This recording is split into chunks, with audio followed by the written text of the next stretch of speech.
Sahabat yang dikasihi oleh Tuhan Yesus Kristus, mari sekarang ini kita berdoa. Kami mempersiapkan diri mendengar kebenaran sabda-Mu, nyatakanlah kebenaran firman-Mu kepada kami. Kami mohon dalam nama Bapa, Putra, dan Roh Kudus. Amin. Sabda Tuhan terambil dari Mazmur 119 ayat yang ke-105. Firman-Mu itu pelita bagi kakiku dan terang bagi jalanku. Sahabat yang dikasihi oleh Tuhan Yesus Kristus, ada kata penting beberapa yang kita perlu hayati. Yang pertama adalah kata pelita. Itu cahayanya tidak jauh, tidak besar, tetapi cukup untuk beberapa langkah ke depan. Itu yang disebut dengan kata pelita atau dalam bahasa aslinya ner gitu ya. Yang berikutnya lagi adalah soal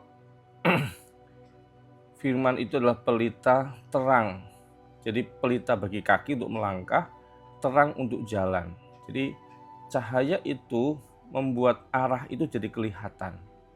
Dan arah itu dalam rangka disebut sebagai jalan itu artinya adalah arah hidup dan pengambilan keputusan.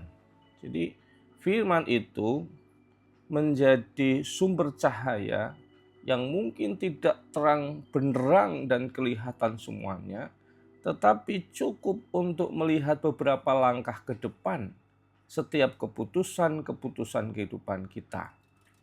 Nah, sahabat yang dikasih Tuhan, suatu saat saya pernah cerita gitu ya, pengalaman saya bersama dengan istri. Itu ketika kami dari Jogja mau ke Demrik, Salatiga, dalam acara tertentu di sana.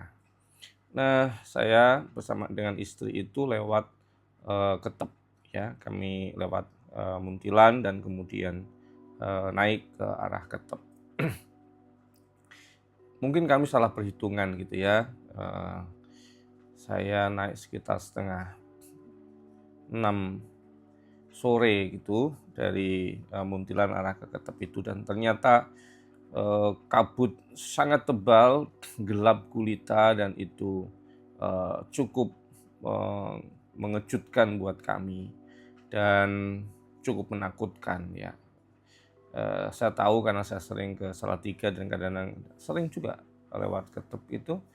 Saya tahu jurang-jurangnya kayak apa, lekuk-lekuknya jalan kayak apa, kecilnya jalan kayak apa, dan seterusnya.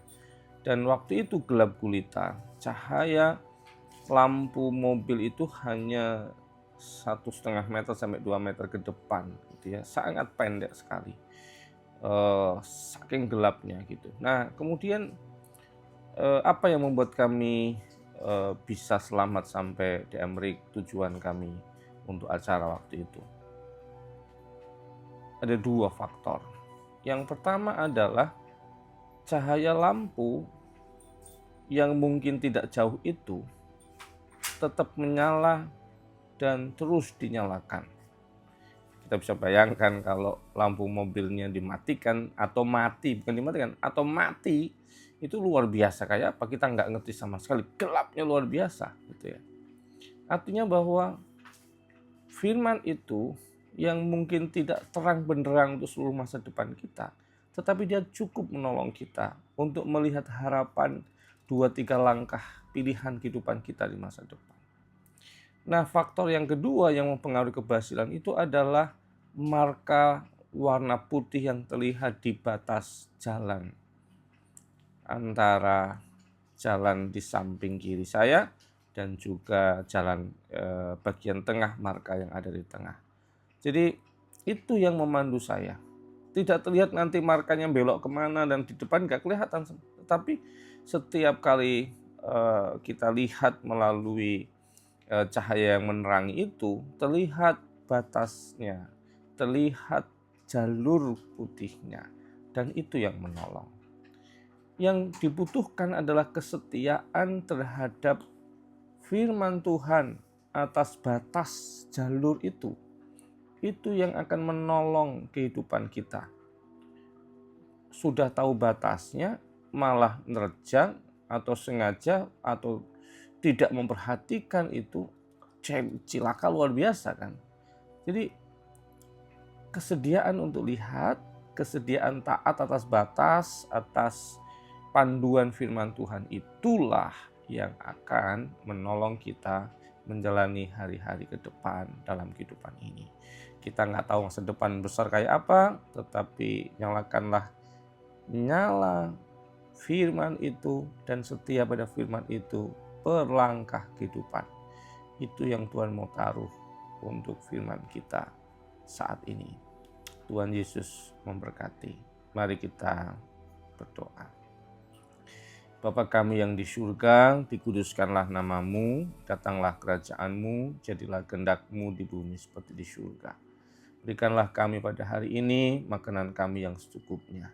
Dan ampunilah kami akan kesalahan kami, seperti kami juga mengampuni orang yang bersalah pada kami. Dan jangan bawa kami dalam pencobaan, tapi lepaskanlah kami daripada yang jahat. Karena Engkau yang punya kerajaan dan kuasa dan kemuliaan sampai selama-lamanya. Amin. Tuhan senantiasa menuntunmu, menolongmu dalam perjalanan hidupmu. Dalam nama Bapa, Putra, dan Roh Kudus. Amin.